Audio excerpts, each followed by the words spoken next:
Welcome back to the Sitrep podcast, everyone. I am your host, Oriskany Jim, and what we're going to be looking at today is the rest of the video replay and discussion of the Panzer Leader game that my friend Piotr, sometimes known in the community as Yavasa, played this game of Panzer Leader this past Sunday, where we tried to recreate one of the opening engagements in what history knows as the Battle of Gazala. This, of course, started in late May of 1942, kind of bleeds into June of 42. It's one of the famous battles of the North African campaign, and it's really the battle that sort of solidifies Rommel's status as the Desert Fox. I mean, he'd been winning a bunch of battles up until now, but this is the one that really made his reputation. So here is our scenario for the initial game. This was originally published by Brian Train in his Desert Leader supplement that he published for Panzer Leader, I think back in 2000. We've tweaked it, we've modified some of the history to it, and we're presenting it here. Again, you can see part one, there'll be a link in the description. Here is where the battle takes place. Again, this is one of the opening engagements as Rommel's doing this big left hook and then turning north into the belly of the 8th Army. It doesn't really work nearly as smoothly as Rommel was expecting or as he was hoping, and one of the reasons was elements of 4th Brigade, 7th Armored Division, specifically the 8th Hussars Regiment, sort of collides with the spearhead of Rommel's sort of right fist, his 15th Panzer Division. This is kind of the biggest, heaviest unit that sort of really formed the backbone of the Afrika Corps, along with 21st Panzer, but 15th was really there first, specifically 1st Battalion, 8th Panzer Regiment. So our game started, of course, as you can see, I was coming in, I'm playing the Germans, I was coming in from the southwest, he's coming in from the northeast, and we're trying to fight over these objectives. We also get victory points for enemy platoons of tanks knocked out. Again, this is a platoon-based game. Every counter here is a platoon of 5 or a troop of 4 tanks, depending on which side you're on, and each hex is about 200 meters across. So as I moved forward and I tried to take these first 2 objective hexes, he starts to develop flank positions. He's got one down here, he's got one up here. I do take a little bit of fire. I then decided to get a little crazy and launch this overrun attack here against his left center. And against all the odds, it actually worked. I still can't believe it worked, even as I edit this video now. I just got hella lucky, guys. I mean, I did pay attention to the details. I did execute the overrun attack, made my approach, used my terrain, used tactical dispersion. I used all the, the little tricks that you do. The only thing I didn't really get to use was fire and maneuver because none of those units were pinned down. So I was expecting to take a lot more losses as I went in. As it turns out, a lot of my tank platoons got disordered. However, I only lost 1 platoon of Mark III Gs and in turn wiped out 4 troops, pretty much a full squadron of honeys. So I'm trading 4 tank platoons effectively for 1 tank platoon. So yeah, that's not too bad. I got away with it though. You can see here where all of his opportunity fire went in. It was a little dispersed. When you're facing this kind of mass overrun charge, especially against tanks, you got basically 2 choices. You can either try and pin down a lot of the enemy or kill a few of the enemy. He was trying to pin down a lot of them to kind of break up the attack before it went in. It didn't work. I wound up with 2 4-to-1s, and of course, as people who know Panzer Leader know, once you're in an overrun and you're at the 4-to-1 table, actually 3-to-1 table, it goes up to 4-to-1 and subtract 2 from the die roll. No dice required. I pretty much just wiped him out without even picking up a piece of plastic. However, he's got ideas on how to recover from this position. He's already kind of pulled back both of his flanks. I kind of smashed a hole in his center and sliced his whole left wing adrift. However, he is starting to pull that back a little bit. He's going to go ahead and compress his wings, sort of try and reestablish his center. We're still fighting over this objective hex. So we're going to go ahead and start turn 4 and see where we go from here. Okay, everybody, here we are at the end of turn 4, and things have gotten actually a little funny. It's gotten downright comical. The first thing that I think Piotr did, and again, Piotr, stop me at any time and correct me if I'm saying anything wrong here. What was happening was he was kind of pulling in his flanks after I kind of kicked the door in here with, or I should say, a lucky series of overrun attacks against unlucky opportunity fire checks is technically the way that really did go down. So I got a little lucky there in the center, smashed up 4 platoons of Stuarts, and that caused him to draw in his flanks. So we kind of pulled back on this position, he kind of pulled back on this position. The problem is these Stuarts only got this far before I overran them again. He took opportunity fire against one platoon of Mark IIIs. He knew not to shoot at the Mark IIs this time. Rolled a 6. Then I went in there with 2 more platoons of Mark IIIs. He took opportunity fire against them, rolled another 6. I pulled back some of my rallied Mark IIIs that were dispersed from the previous overrun attack. He fired on them with these grants, rolled a 6. Then I had a 2-to-1 overrun here, which, of course, because it's an overrun attack, becomes 3-to-1. Subtract 2 from the die roll. Rolled another 6, which becomes read as a 4, which means that stack was only dispersed. Then comes his turn. He goes to roll 3 rally dice to rally his 3 troops of Stuarts. Rolls a 3, a 6, and another 6. So 1, 2, 3, 4, at least 6 6s out of the last 7 rolls. It's been a little absurd. Nevertheless, the one Stuart troop that did manage to rally has gone ahead and fallen back to rejoin this little troop back here. And he's basically, it looks like, I'm going to let Piotr describe his own turn. It looks like he's trying to consolidate his center. That might open up things for me up here to the northwest. I still own this hex. I haven't taken this hex yet. And of course, I haven't taken this one. By hexes, he's still winning. He still owns 3 out of 5. Although I might be able to steal this one coming up pretty shortly. Piotr, where do you think we are here at the end of turn 4? Well, actually, I may think, and I really think that you might win this game. Yeah, I think the dice have spoken. I think Lady Luck has it's getting silly. The only part that kind of contradicts that is, again, when I did my overrun here, which should have been an absolute, just another curb stomp. 2-to-1 becomes 3-to-1, subtract 2 from the die roll. Anything but a 6 has you all killed. And sure enough, I roll a 6. So I think Lady Luck right now is kind of screwing with both of us, to be perfectly honest.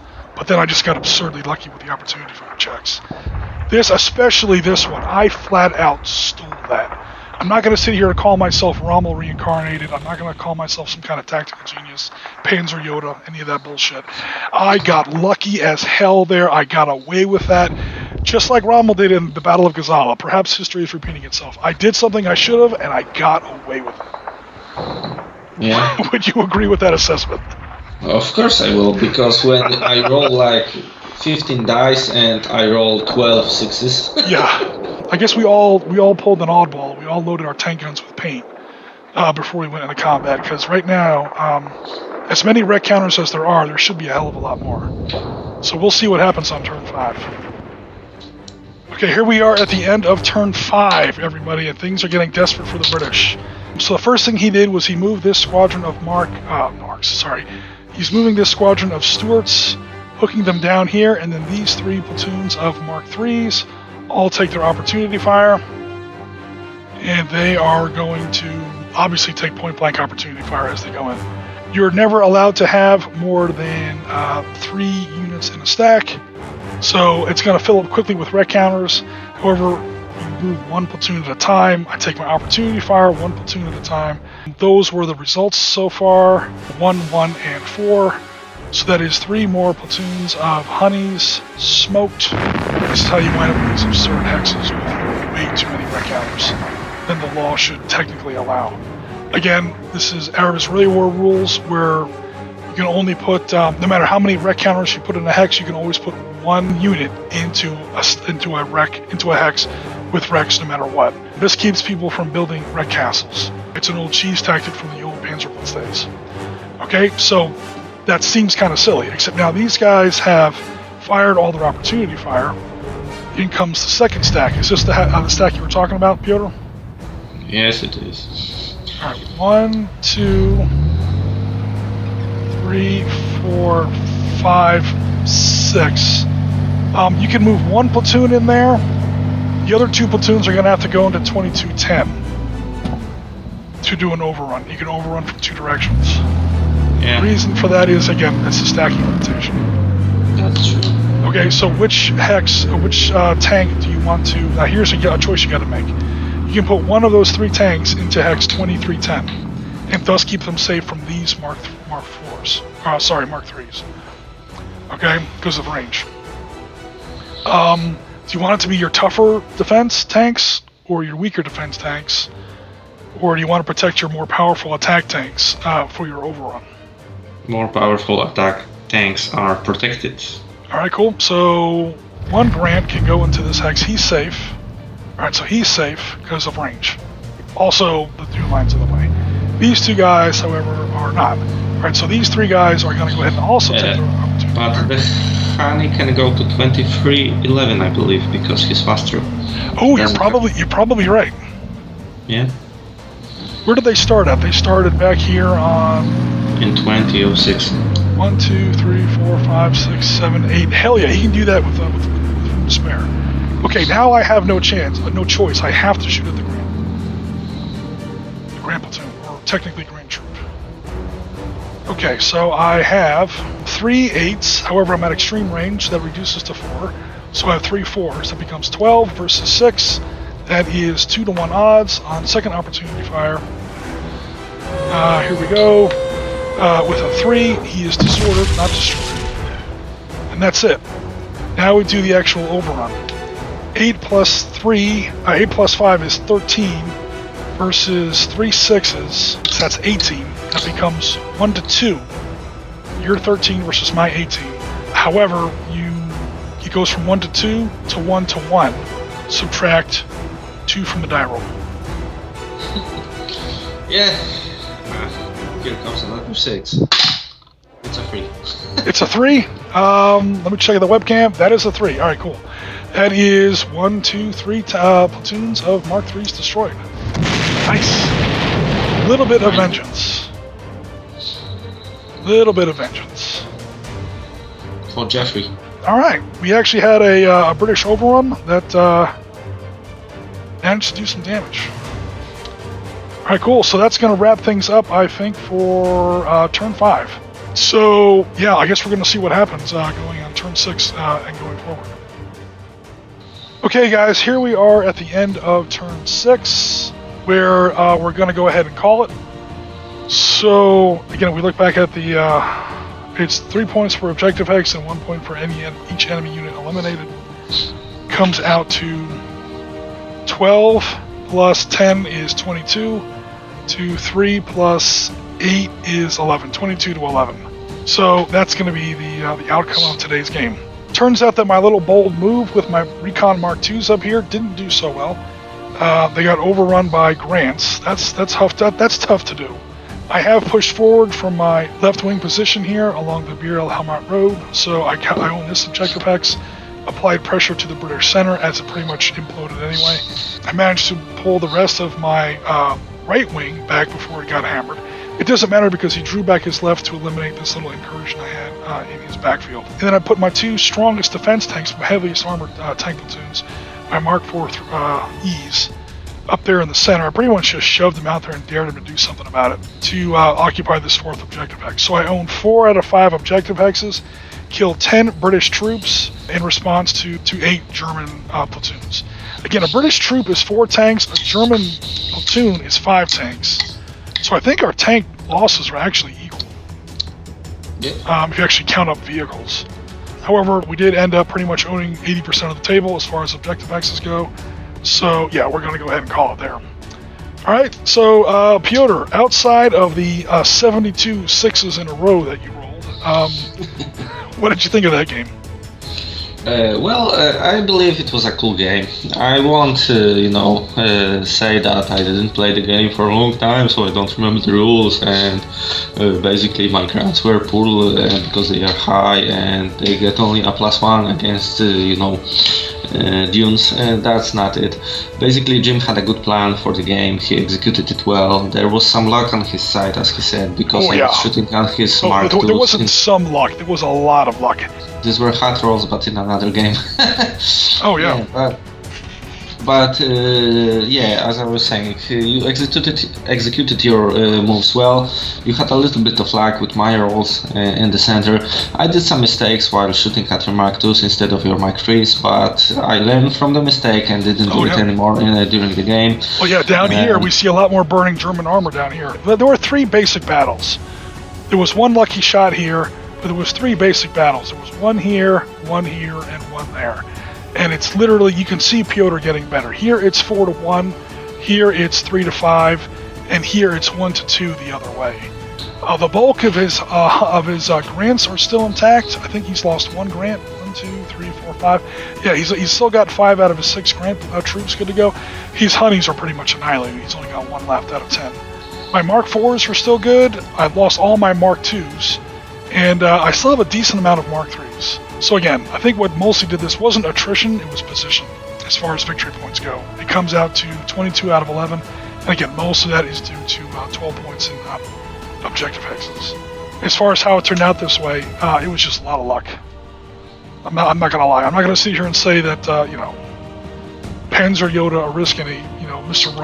Rommel's great grandson himself, Iron Cross Oriskany, totally dominated the board with his dazzling wit. No, he just got lucky as shit on Piotr's opportunity fire checks. Yeah, fortune favors the bold, as they say. But anyway, when it comes to my mistakes, because I want people to learn from them, don't disperse your forces too much if you don't have too many tanks available. Shoot at the right targets, don't waste your opportunity fire, and try to consolidate your force as much as you can when it comes to good defensive positions that can cover one another from different angles, because Jim did that. He made some bold moves that paid off, and as you can see, he went 22-11 and took care of the 80% of the board. If we would play for another 2 or 3 turns, he would probably table me, but it's still a good learning experience, and congratulations to the winner. Awesome, thanks very much.